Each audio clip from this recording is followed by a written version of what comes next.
Hey, yo, it's me, Pops Van Marmalade, and you're watching the Comics-Related Madness Network. Uh-huh. So come get some. CromCon. CromCon. Hey, we want to shout out to our sponsors, Daytona Beach Comic Con. If you are a fan of comic books, if you're a fan of comic book conventions, and if you like meeting comic book creators and getting comics and comic-related stuff, then you need to make your plans to attend Daytona Beach Comic Con. This year's show is September 9th and 10th. Silverline will be there, so you should make your plans to be there too. We'll see you there. If you like comics and find yourself in the Orlando, Florida area, doesn't everyone come to Orlando at some point in time to see the House of Mouse? But when you're here, you need to make it a point to visit Coliseum of Comics, especially the one on East Colonial Drive. They carry Silverline comics, even a limited edition Coliseum of Comics version of our comics. So, when you go, be sure to ask for Silverline Comics and tell them we sent you. OCD stands for Orlando Collector Deviants. OCD, Steve and Trish, they're a family of geeks who promote geek things, particularly those around the Orlando, Florida area. They're big supporters of Silverline, and we think you should be supporters of theirs too. Go give them some love. If you are an independent comic book maker and you need to get your independent comics made, you need to look no further than Kablam! Kablam Digital Printing. They print our books, and they do a bang-up job. They're not only trusted by Silverline, but many, many independent comic book makers. Head on over to kablam.com and see for yourself just how easy it is to have your comic printed by them. And tell them Silverline sent you. Hi, this is Tim TK, host of That Silverline Show on Tuesday. Join us at 11 p.m. Eastern, 8 p.m. Pacific every Tuesday night as we discuss pop culture and the joys of making comics. Hi, I'm Barb Kilber, co-host of Silverline's Wednesday Wham. Join us each Wednesday night as we discuss comics, literature, movies, and anything else that may catch our attention. I'm Roland Mann, and I host Silverline's Silver Sunday. Join me every Sunday at 8 p.m. Eastern as we make mine Silverline.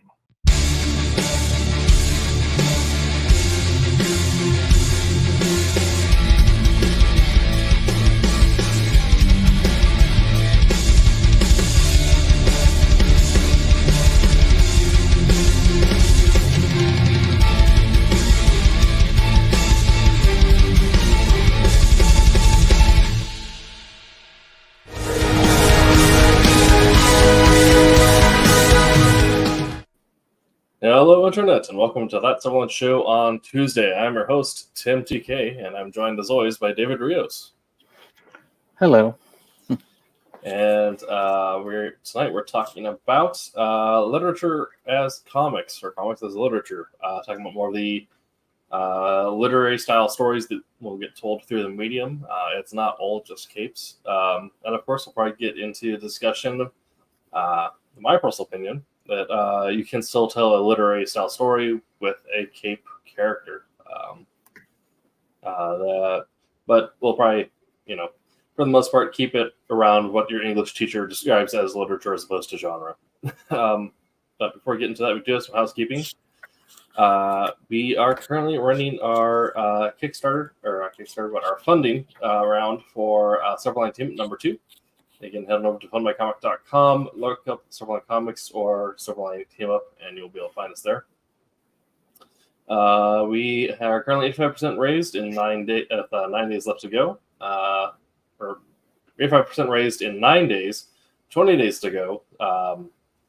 So we are just at the final stretch here. But plenty of time to go to hit our extended goals. We do have a commercial, so we'll let that play here real quick.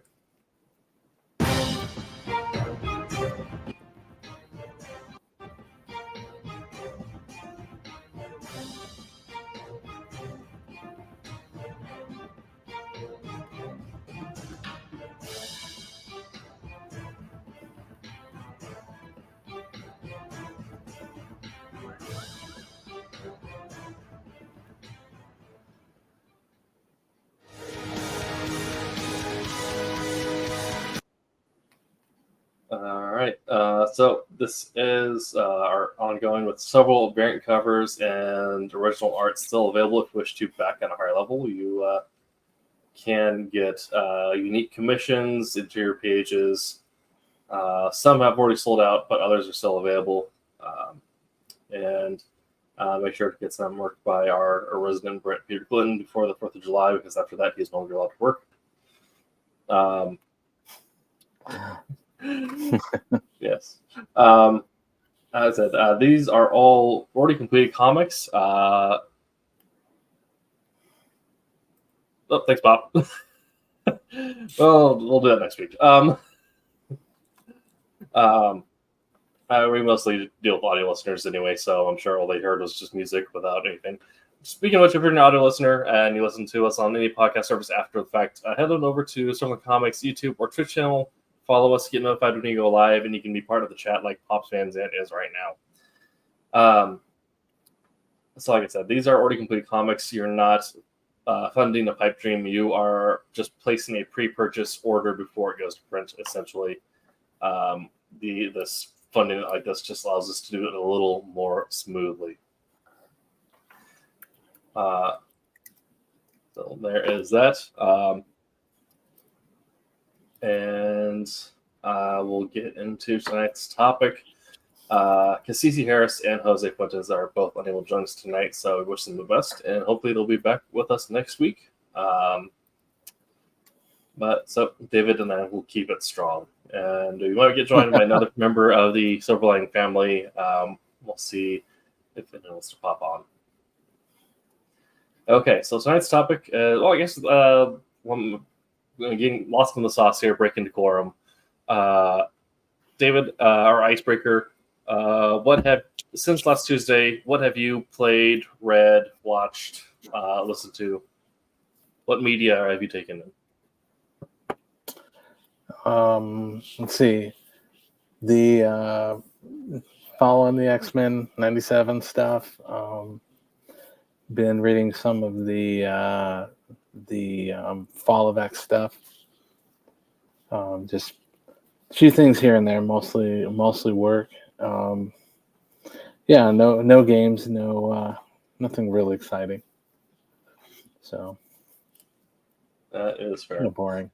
I mean, X-Men 97 has been really good. And it's almost a shame that it is such a limited series, but I get it that expensive show to produce, but I like it a lot. Myself, I've been watching. I'm still in the process of my Bleach rewatch. I'm further into the last Arrancar Battle of Carcroton arc, so I'm almost all the way through the base series again before I get into Pleasant Year Blood War. But other than that, I've been watching Hell's Paradise, which is a newer one that only has one season out. The English voice cast is fantastic for it, but the premise is that it's a group of criminals who have been captured by the shogunate and are told that they're going to get sent to this mystical island to retrieve the elixir of life. And if they do so and bring it back, they get a full pardon. However, when they get there, they realize that it's more like hell than it is anything else. So, Okay. so it's a lot of superpowered criminals fighting hellish monsters in a really surreal, almost like it takes a lot of like Buddhism, Taoism, Hinduism things, and they like intentionally pastiche it together in like this weird mix of different world religions. This is like a lot of mixed iconography. It's really interesting how they pull that off. But it's very violent. It's very good. The storytelling and pacing is fantastic. But, yeah, enjoying that. Reading wise, doing more D&D reading because I'm a giant nerd. This week is the setting book for Eberron for 5th edition. No one's played the Eberron campaign setting. It essentially is a little more dark than Lost Realms Faerun. There was 100 years of war that ended only about 2 to 4 years ago. and the 5 nations of the continent of Corvair are now kind of in this magical fueled Cold War. But every nation has super advanced magic technology because they're all in this arms race for 100 years. So it's a high magical, high espionage world where there's a lot of political tension, but also because of that, they've done a lot of damage to the planet just in terms of like war, magic use, things like that. So there's a lot of like creepy crawly monsters and crap sneaking in as well. So very interesting setting. Speaking about monsters and crap and stuff, did you? I don't know if you noticed, but they did Lego did an announcement for a new Lord of the Rings set. Oh yes, The Badur. yeah, Beautiful looking set. It has, a Sauron figure. It's got decent amount of figures, but the eye and the tower, it's just beautiful. It's like 4,500 pieces. It's yeah. It's just a really nice set. 5,471 pieces, 3 feet tall, Okay. $460. Yep. Yeah. But just some really cool stuff. I mean, they've we haven't really seen a lot from Lord of the Rings lately. Yeah. They did, I feel they knocked it out of the park when they did the Rivendell set, and then they followed up with this one. Very, very nice. Cheers too, yeah. Yeah, I think, if you have the older stuff, I don't have any of it, but if you did have anything, it would pair really well with the Tower of Orthanc. Yeah, definitely. So some cool, very cool stuff. Definitely. So, and there's also, I guess, there's a gift with purchase for the first few days. Okay. That comes with it as well. It's the flying, is it full? Never say it right. Basically, dragon, undead dragon. Yeah. Very cool. So, kind of saw that today. It was pretty exciting. Yeah. I mean, if you're a hobbyist, that looks like that'll keep you busy for quite some time. Mm-hmm. Yeah. And we know that, we are both hobbyists. You with your, like your Warhammer and a lot of your painted, your miniatures and detail that you put into that and all that stuff. So very cool. Oh, actually, I do have something. I'm going to have to run to the other room real quick to grab it if we're doing show and tell. I think I opened a can of worms here.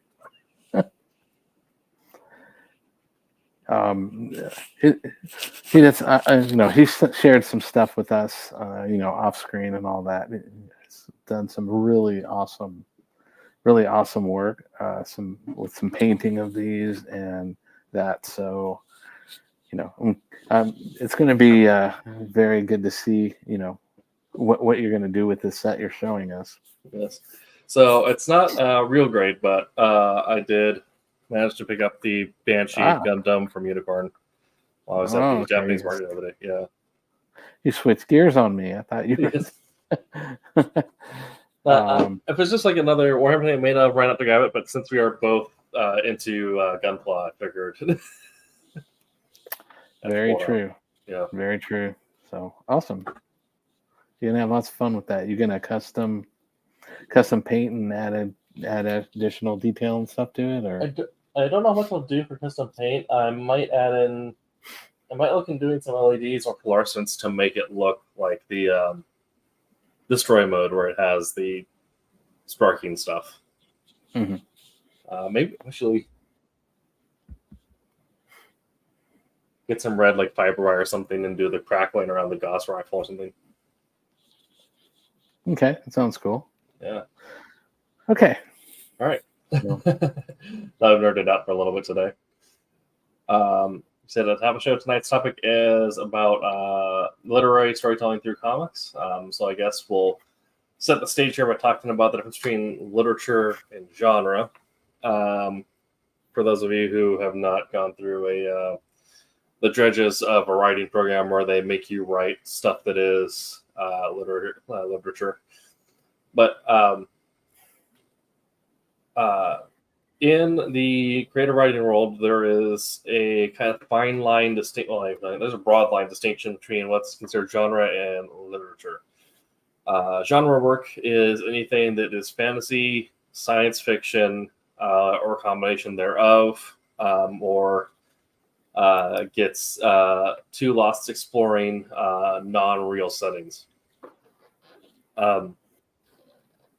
So superheroes kind of being a mix of both are definitely fall under the genre section, but the way that a lot of instructors say it is no wizards, no robots, no lasers, things like that. The flip side of that is literature storytelling, which is your Emily Dickinson, your Pride and Prejudice, Grapes of Wrath, Ernest Hemingway, things that are like good pieces of work, but are more focused on themes and emotional storytelling set in the real world or with more grounded individuals. Reminds me a lot of the older lines, the Comics Illustrated lines. Yeah, definitely. They had a lot of the the literary stuff in there. Yeah, absolutely, and we'll probably get into that as well.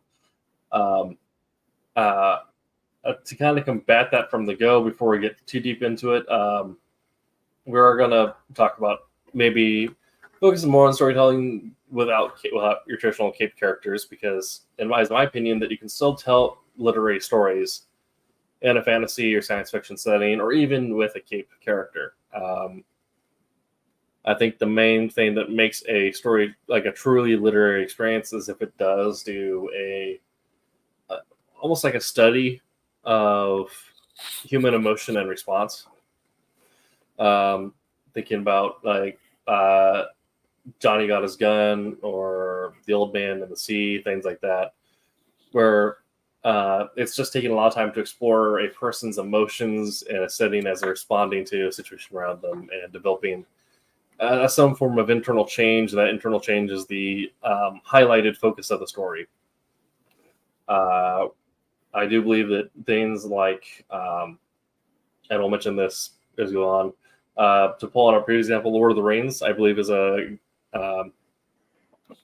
are elements of it that fall under like a high level literature. Oddly enough, the stuff with Frodo and Sam, maybe not so much. Sam more so, but with Strider becoming Aragorn, becoming Elisar, that arc of Aragorn learning to believe in himself and his right to rule, I believe, falls in lines with the literary experience that is all about his internal change as he explores his emotions and reacts to the influence of the world around him. We'll talk about in the comics Saga, and there's is it called Dot Me, something like that, where the story like is or Dot Self, where it is entirely focused on a character's emotional growth and change. Things like that. Even going so far as to say Cape can be literature, I'd say Matt Fraction's Hawkeye is a good literary story.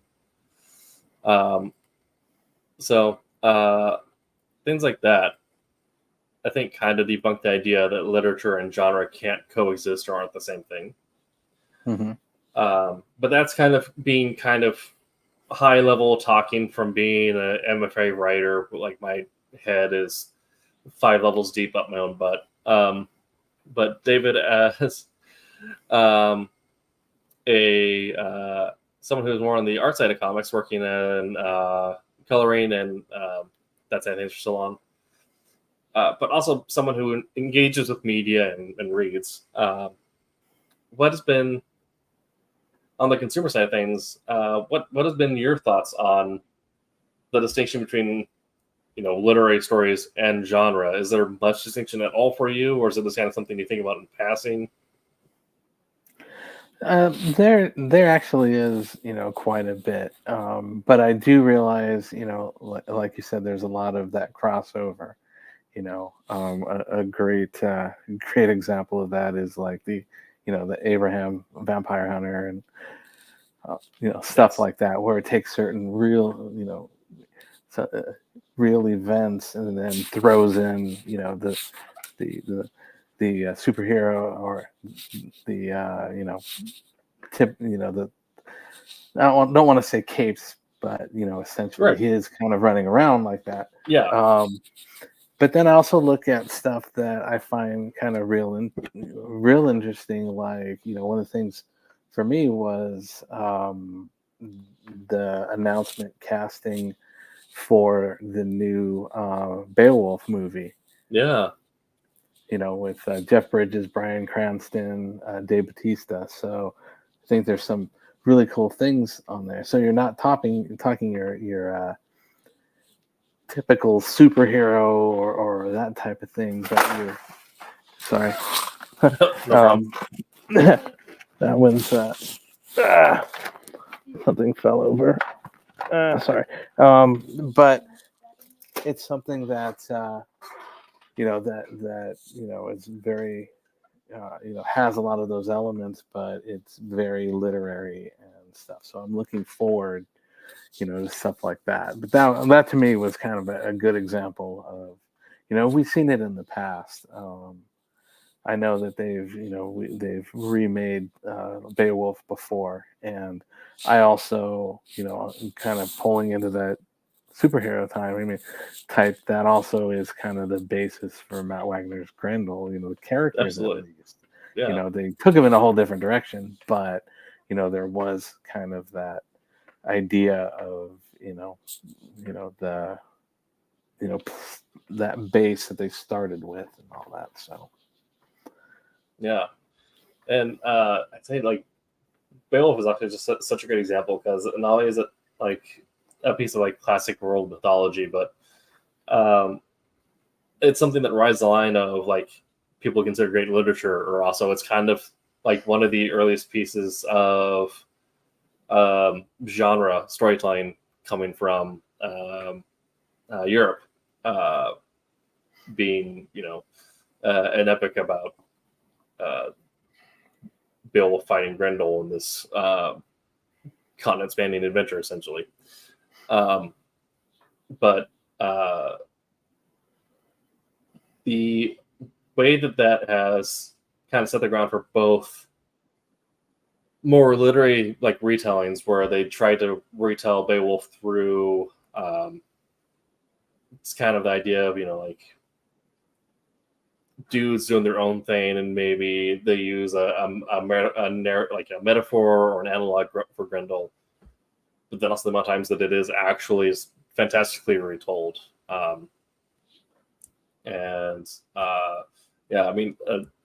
I saw that news and I just got very excited for the movie because I'm a huge Jeff Bridges fan. But yeah. I think it's such a great example. As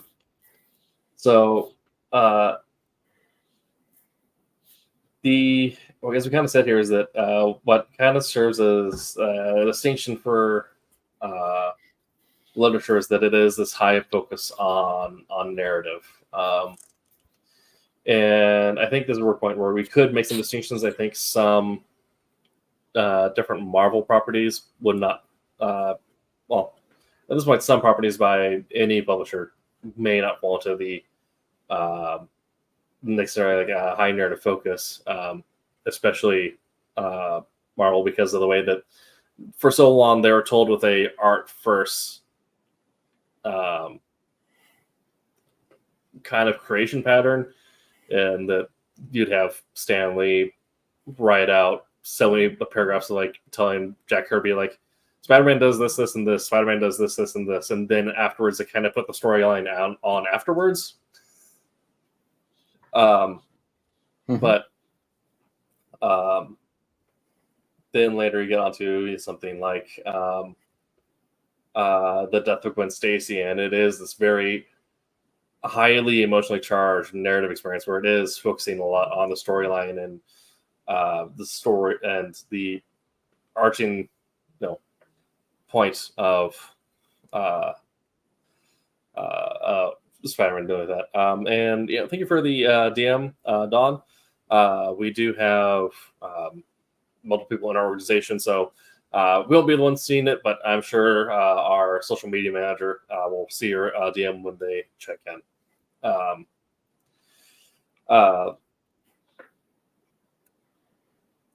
But again, I'll take this moment to say that if you're listening to us After Effect on Google Podcasts, iTunes, Spotify, and you do want to be part of a conversation like Don is right now, on number 2 for YouTube or Twitch, follow us and get notified every Tuesday at 8 p.m. Pacific time.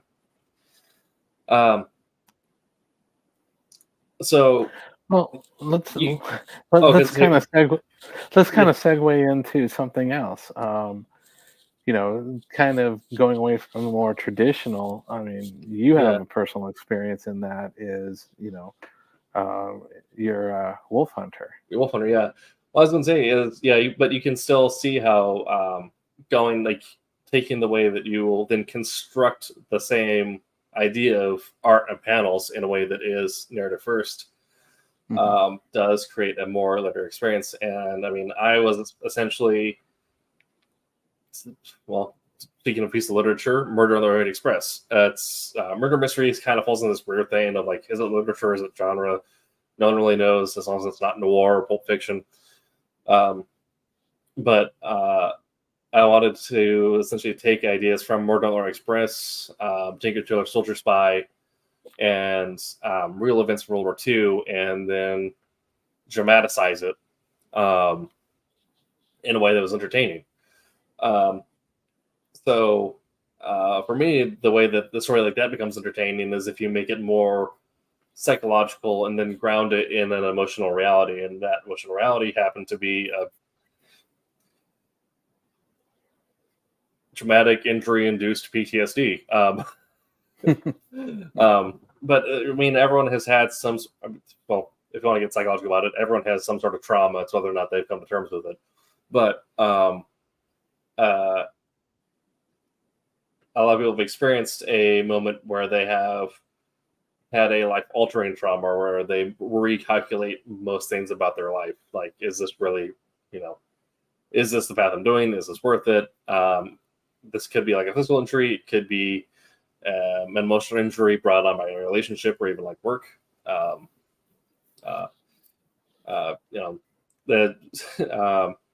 sure like a lot of bikers experience this when they have like a major crash and they look at their bike on the side of the highway like, am I going to get back on that? Yeah, that's definitely that's definitely a concern. I mean, but I'll tell you that probably in the case of bikers, that probably 95% of them can't wait to get back on. Yeah. It's not. I mean, the fear is overruled by what drove them in the first place to be a biker. To do this. So. And that's definitely like an emotional reality that is worth exploring and capturing through as a story. So, kind of similarly, James Willard has a moment where he's looking at what his options are now, knowing realistically how much time his rehabilitation is going to take, and if he's really ready for that, or if his overwhelming drive for his goal, what he wants to do, is going to catapult him into this new role he's taken on in counterintelligence, and allow him to make that choice and create a new emotional outcome for himself. And while exploring emotions and mind states and personal growth and choices sounds like it is a very wordy thing, which it can be. I do like a good monologue. It is something you can do really well also through visuals. comics wise with Wolf Hunter, do a lot of like color punches or line weight differences, things like that, to kind of draw on where emotions are changing or how he feels about certain things, stuff like that. On a movie side of things, you can think about things like Memento or Eternal Sunshine of the Spotless Mind, where they'll have a lot of moments that are told entirely visually. So, like, kind of talking about this, I want to grab your thought as being on the visual side of the team. What are your thoughts on using these visuals to explore the emotions of a scene or change or personal changes in a scene? Oh, definitely. I think that's a huge impact. When you think of some of these scenes that just show somebody that's well, anime uses it a lot. The exaggeration when somebody's having a fit. And you just see the yelling, the screaming, and so you have a lot of that visual element that's being pulled in there, exaggerated. When you're dealing with things like, if characters are dealing with like mental illness, you see a lot of the deformed, a lot of thick, jagged, deformed, images. You're not clear. You have a lot of switching between emotions of almost crying to flipping to an angry teeth baring image. So I see that going through and designing a lot of the artwork for it will definitely help punctuate those feelings and bring that across, and it could be huge. Yeah. And also, like in some of the things, like some of the dream sequences and things like that, you see a lot of like cloudy mist, stuff like that helps bring the air of mystery, or it could be the dark cloud with the glowing red eyes that helps relay the idea of evil and things like that. So definitely can make a huge impact on it. Yeah, absolutely. Well said. And I think also especially with comics, I feel like that visual language you're kind of talking about really enhances the reader's ability to understand exactly what is happening at that moment as well. And that's a tool we get specifically in comics. Like if you're, doing classic literature, like Hemingway had to write out the moments as he's happening. He could use, visuals, but it's still visuals that he had to write out, and hope that you would image, receive that or image that in a way that got the same effect. Whereas in comics, if there's good communication on the team on, this is the effect we're going for, then you get the emotional impact from that scene kind of like one to one all the way through, touched on by every member of the team, thinking about like how their emotional impact would be the same thing. To make this something kind of that bridges our careers as color and writer, but also an example from Wolf Hunter issue 1 out now. Buy it. Issue 2 coming later this year, maybe. Shameless plug. Shameless plug. Yeah. Gonna look up for issue 2. There is a moment in the bed where Willard has a realization of he just had a near-death experience, and he's waking up in a place that feels like his hell. He's in the military hospital, away from the front lines, unable to get in a cockpit, and forced to do rehab. But at the same time, he knows that he's not yet ready to move on, and he is it's the Dante effect. You get stuck in hell, and then you don't want to leave hell because you feel like you've earned it. I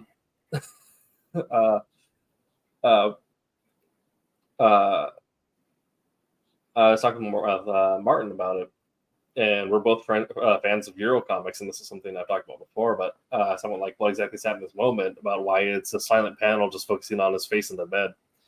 And Martin said, oh yeah, I love that. I'm just going to do a red punch-in, because that's going to be like right now this is Willard seeing red with himself and with the world around him. And so we're going to do it right punching as he wakes up. So it's just Willard's face on a bed of red. It's not the actual color of the bed, but that's the color of his emotional state at the moment. And we're able to do a panel with no words. I don't need to tell the audience what's happening right now because they can see exactly what is happening. And we have that kind of exact emotional presentation all the way down the line. Yeah, it's like, you picture, that panel that has, may have the main character of the story that's, out in the rain, and they're just on their hands and knees, just sitting there, and you can just feel the sense of, the weight that has on them, that they're even struggling to, they just collapsed, and that's it. And, the ordeal that they're going through, is represented by, that one image. And you don't necessarily, like you said, you don't need to, put words or put things into it.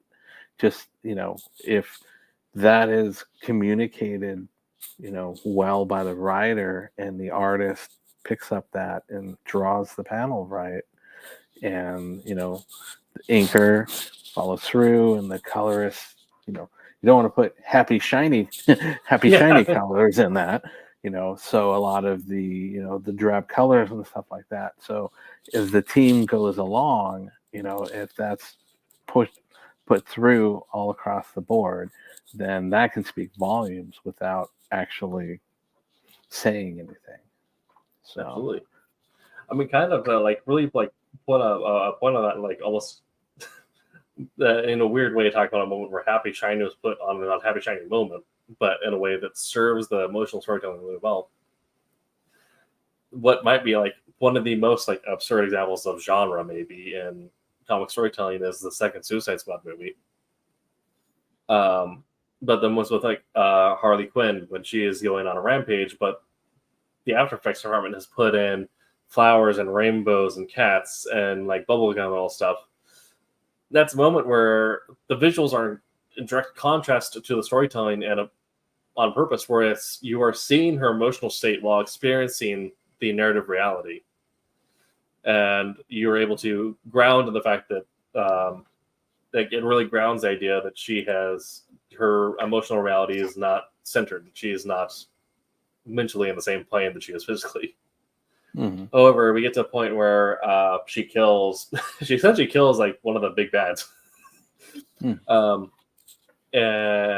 After marrying him ish, and in a moment where she has an actually very serious talk to herself, and the room is dark, the colors are muted, the gun in her hand is dark and dirty, and everything lines up with this talk she's having to herself about why she's in the situation that she's in, and like why she doesn't trust herself and why she doesn't trust people anymore.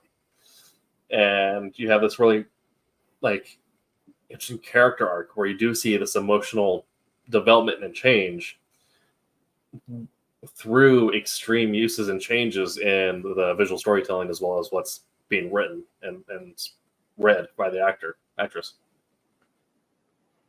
Yeah, on that scene, I thought, I kind of, went through and thought, how much of this was, with all of the, flowers and all this stuff, is this her coping mechanism, how she's dealing with it, or, how much is this, the fact that, she is, mentally messed up, and maybe a lot of this, a lot of these, bright, flowers, all this stuff was not so much for her, but was it for the image that she's supposed to, flip that switch? She's obviously mentally distraught from, why she had to, kill this guy, and and what the bad effects are going to be. But is this just something that she had to flip the switch to bring her to what people expect her to be. So I was kind of mixed on, what they were going for on that. But there was a couple of different avenues that, this could have gone. So in result, we got, to the end where she meets up with everybody, but, and everything goes back to normal, but, it's this kind of weird ride that she takes to get to that point. So Absolutely. And there's also a lot of good storytelling can also not necessarily have one exact meaning or one exact outcome. It can be perceived multiple ways or can mean multiple things. There's a if you go through like a high level art literacy class, like you'll end up getting like the phrase that multiple realities can be true, or contrasting realities can be true. The idea that you can have different thoughts in your head at the same time, or you can have different things happen at the same time, different emotions happen, and you can perceive something like multiple different times. Oddly enough, the movie Redline by Takeshi Roike. It's an animated movie that managed to bankrupt a studio, but oddly enough, that movie is one of those things where, like, the more you watch it, the more different realities you can piece out from what's happening on the screen and what people are saying or how the visuals are being presented. Okay. Yeah, like. So we've kind of talked about a lot of the visual narrative and the interpretation of visual narrative and how that works and how the artists can work to make a visual that can be interpreted. So I'll talk about something that is perhaps a little more literary grounded. The idea of symbolism and metaphor. And this is kind of where we get to the idea of, retellings of Beowulf, or, the idea of using something that is not something to mean something. So, right, you can have the penguin is the metaphor for hyper capitalist greed in Batman. That's kind of, it's on the nose, but that is the clearest example in comics. okay. The idea of using creating a symbol that stands for something, or using a metaphor to convey deeper meaning or a theme. We talked about the multiple retellings of Beowulf, but we can also talk about something similar, actually, that just came out a couple of years ago, that kind of has similar vibes, which is The Northman, which I don't know if you saw that, David. No, I haven't. Okay, but it's a retelling of Hamlet, which is the story that Hamlet was a retelling of. Okay. Yeah. And so there's this weird meta narrative about whether or not Hamlet actually was a story that existed in the first place, or whether or not it was Hamlet and Shakespeare created this fake story that he said he based it off of. And then did the director of The Northman also then create a further fake thing to say that no, it's based on something older, even though it's an original idea. Yeah. So are we talking about something that's similar to the Magnificent Seven and the Seven Samurai? Yeah, the idea that you're taking something and you're retelling these themes or these ideas by using things that are not examples, but they are symbols of them. Yeah. The idea of you could also look at Star Wars and 37 Ronin and see where things are pulled from. Well, it's like when I think of that, I think of the bouncing back and forth because it was originally in the 50s, the Seven Samurai, and then it's all of a sudden, okay, they turn it around and then they made it into Western, and then they remade it into Western, and then they made an anime based off of it, but the anime returned back to the samurai. So Yeah, and then the kind of the like really drill on that. Like the idea is that the 7 individuals all represented like a core theme or core emotion, and so like the idea is like as you continue to adapt it, you're just pulling that same core emotion or core theme and then putting it in a different type of character. Mhm. You know, one of my favorite retellings of that is 7 Psychopaths. Which is Why does that not surprise me? yeah, this guy of Martin McDonough just kind of took the idea, flipped it on its head, and said, "All right, what if we just like inverse, where all these people are not 7 virtues, but they're in fact 7 sins." And kind of do like a weird flip of that, but even was it 7 deadly sins in a weird way, kind of does the same idea where instead of again characters being the 7 virtues, they are this like they're 7 deadly sins from the Bible, so they kind of take that same idea, change it, and flip it. But to get to the core idea is that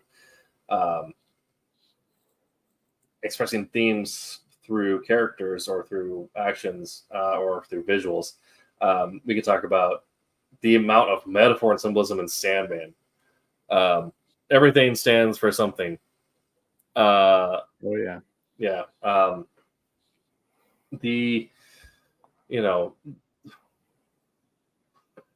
the gas mask, the hourglass, the orb, all these different things were on their nose. They don't tell you what they are. They don't like. They just say that these are his 3 artifacts. He needs them. But if you really take time to think about it and get down on it, you can see like that. The idea of pestilence and age and the unknown and all these other things that have to relate to death are all like items that death needs to work in.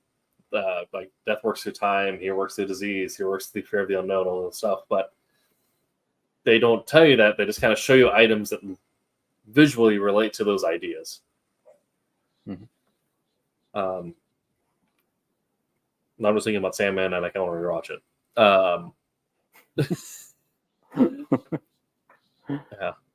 Yeah. The comics get more and more into this because Neil Gaiman is someone who I aspire to be, but if I can like get to like 1/10 of his level, I'd be set with life. But same with like American Gods. I'm just gonna go off Neil Gaiman properties now. American Gods is very much on the nose of. They explain things later, and it's a really weird study in American Gods. It is a study in the unraveling of symbolism, the idea that metaphors are pulled apart by human interpretation. So as the story goes on, they start pulling apart the metaphors and pulling apart the symbolism to like make things more obvious. But on its nose, you're just left with lightning storms and hammers and phones and all these other things, and that relate to different characters and different themes and all different stuff. But I'm getting lost in the sauce. So those are kind of like ideas of visual cues for symbolism and character choices for metaphor and things like that. But also, if you want to get into it, you already kind of mentioned this before, but color palette also plays a big part in this, and that like there is a whole psychology in what colors relate to what. Mhm. Purple is a color of royalty, and then like yellow is a color of anxiety, things like that. So I'm not sure how much thought you put into like symbolism or metaphor when you're coloring a panel, but like I'm sure like you've probably had stuff that comes through where you've thought about, or the writer has put in a note saying like I want this color because it means this, or maybe you thought that like this character is really heavily tied to this idea, so maybe they should have a color that relates to this idea.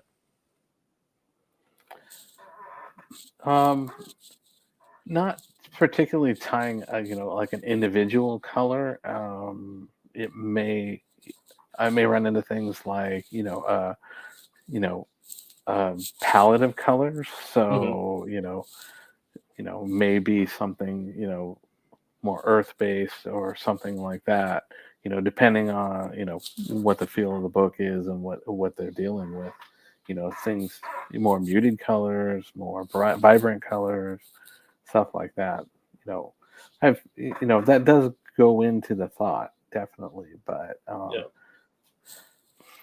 I don't think I've ever been in a situation, though I have seen it before, where you would have, or I would dictate that a particular color would be. So, an example may be, think of like a DC comic, for example, and you have, Batman's rogues, his rogue villains. You may associate, when you're dealing with, the panels that are relating to the Joker, you may, heavily throw in a purple in there, and then you switch to Killer Croc, and you may, or Riddler, and you put, heavy greens, and as you're basically going through, you could, as you're having these conversations with these, maybe it could be, villains inside of Arkham, for example, and they're talking through the walls, and you may not even have to say, draw the Joker in here, but you may be looking at a cell that has a very purple hue to it, or a purple backlight to it, so that that's Joker, and then you may have a green, and know that, okay, that's Riddler, and you may have something that's like a pinkish red, and you may say, okay, well, that may be Two-Face, so you can assign a lot of things on that, and use colors to represent, without even having to actually go through and put the character in. But I haven't had a particular cases where I've had to, basically like assign a color mood or color background type thing for a particular type of character. But I can see those type of instances that you could. Yeah.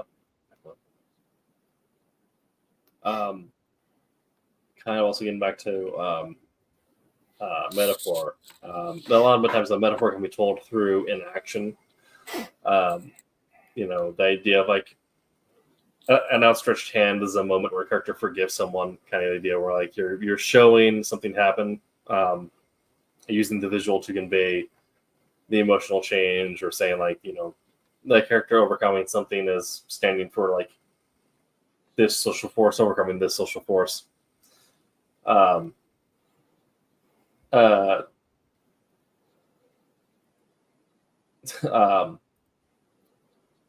of what comes to mind, simply because I am an X-Men nerd, is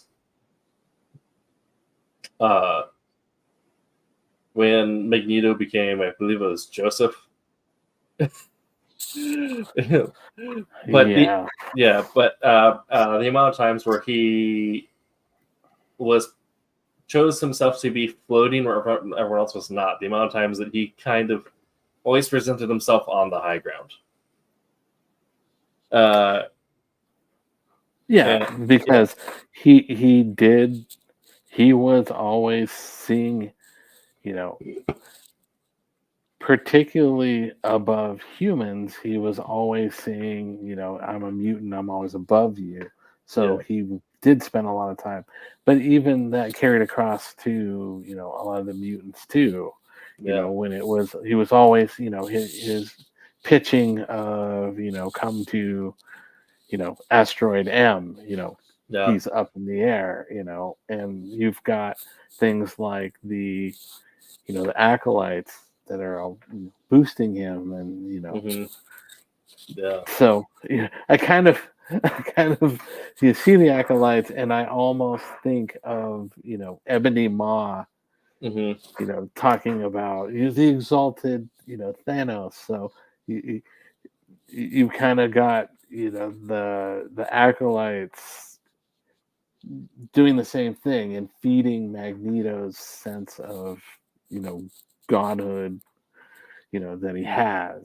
He's the Messiah, and that the carrying a cross. Okay, Quicksilver. He's the son of the Messiah and all this stuff.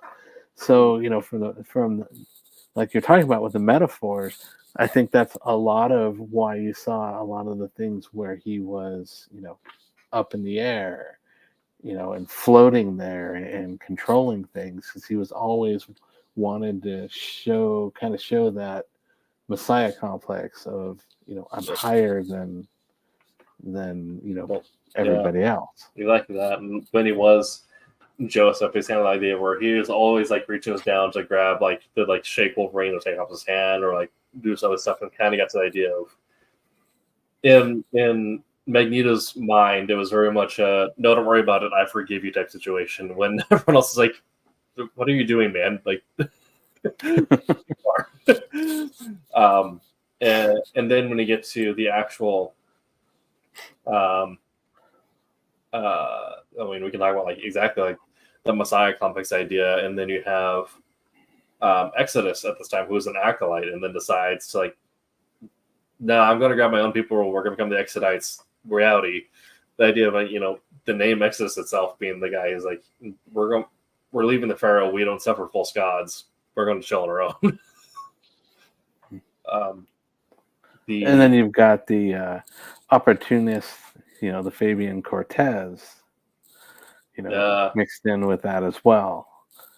Yes. He's feeding Magneto, but at the same time, he's sucking the life out of him and all this stuff, because he's trying to play off of him, but pull all, the resources that he can. So, there's an interesting dynamic as things go along with that. So, and you see like Cortez is often portrayed as this kind of thin and like, well, depending on the artist, either hunched or overly posh character. The idea like it is this depending on how you like, either a leech or like attacks her. The idea of like, if he is like thin and hunched over, he lives a little more leech like. If he's like looking a little too posh, like he is in X-Force, then he like, oh, he's just there, he's just the taxman. He's just there to grab money from you and go.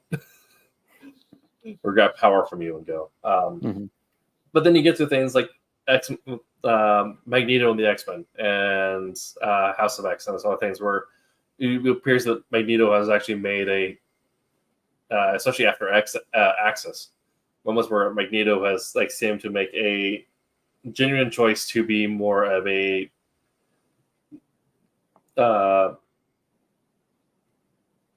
an actual leader as opposed to just a hierarch. And the idea that like you see Magneto actually walking in most of his panels.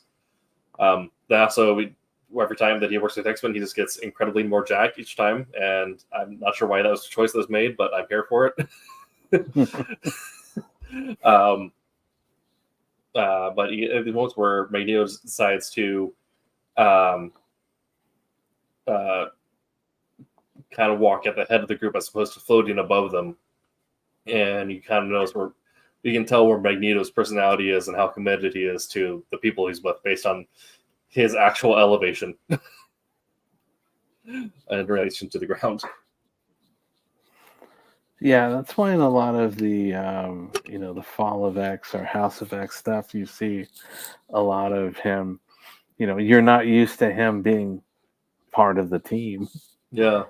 In the history, he was always the Jack Kirby and he and Stan Lee. They made him higher than an unstoppable force, who, by the way, was always stopped.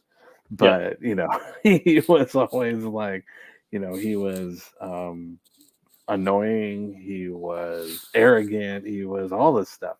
But you look at some of the other books that were that you're talking about, it's like at this time he still maintains that sense of arrogance, but now he's focusing, he's working with a team on this. Yeah. So he has a goal for the team, the entire mutant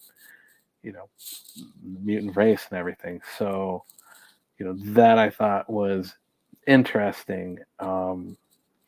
But but then do have shifts back where he's willing to try something, but as soon as it doesn't work out, he kind of returns back to his core.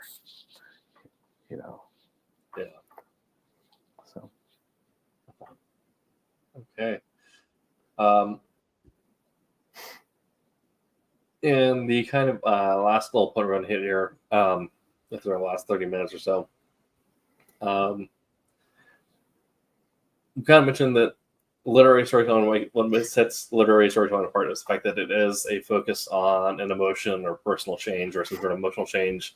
It's a lot more psychological than good guy beat up bad guy. You're exploring the emotions of each character and how they're developing or changing. And taking time to do it in a way that allows that to breathe in a narrative sense. And I kind of mentioned earlier about how you'll have emotional realities that are worth exploring, and kind of the idea of like exploring different voices through this type of storytelling where you're allowing different people's experiences or emotional realities to be captured in a story that other people can then experience. This is going to get real deep for a second here, but thinking about this, a really good example of a narrative comic is Mouse, which is a retelling of, it's split perspective, but it deals with the ramifications of the Holocaust, and then as a family, how do you then cope with that after you have, come to America and have lived with the idea of this having been, part of your family's history.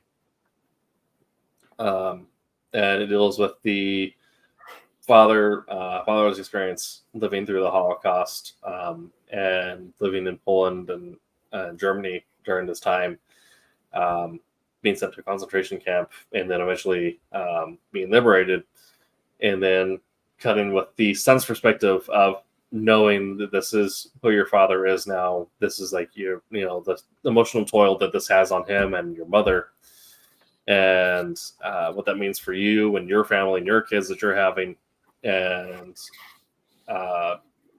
in a way that you're expressing all these emotions and these personal changes that that other people may not have experienced personally, but then can experience through your storytelling.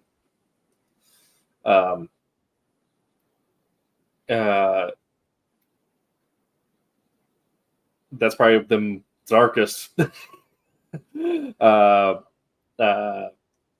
I could, then an example I could give there, but I think it's one of the most clear examples. There's a reason why that's taught in a lot of literary courses, because it is just such a good example of capturing a voice in a comic and then telling a story through that. But also, the characters are portrayed as cartoon mice, which is, ties into more of the symbolism there. When you get to, the other example I had for this was the fact that there's a comic that tells the story of John Brown, which is a similar idea. But which may not be necessarily that some people think about the idea of comics, the same medium that we have Spider-Man and Superman in, but it can also be used to tell experiences from voices like that, like in Mouse, that exist in the same universe. There's a strong contrast there. But I just kind of want to grab then your thoughts on that, David, if you had any experience reading anything like that, or your thoughts on how the platform can be used to grab the experience from different voices, different experiences, and portray it for readers. Things that are coming to mind for me are actually more movie or anime type things. When you were talking about Mouse, reminded me a lot of Grave of the Fireflies. And watching a lot of the symbolism there, and the things that the characters are going through, and the horrific stuff that's happening. And then another thing that went through my mind, actually towards the end of what you were just saying, was another movie, Hacksaw Ridge. And the way of telling through his perspective. I mean, he was literally a hero. He wasn't a superhero or anything. Yeah. But he was a hero, and it was always the case, where, he's just thinking, obviously, if I can save one more, then I can save one more. Okay, I saved one more. Can I save another one? And all that stuff. So I think a lot of that was, a lot of that storytelling, can be done through comics and stories like that, where, exactly based on, of the topic we're talking about, not necessarily somebody who's a superhero. It's just somebody who is a normal person that does heroic things. Mm-hmm. And, with him, it's like, he knew that at any point he could die. If they found him, he was going to die. But it was always, let me go through, get one more. So I think, there's a lot of room for stories like that. It was just, for me, that this was, this was a true story. This was, based off of fact. So I think that, for me, that literary thing was, very well driven home based off of that movie.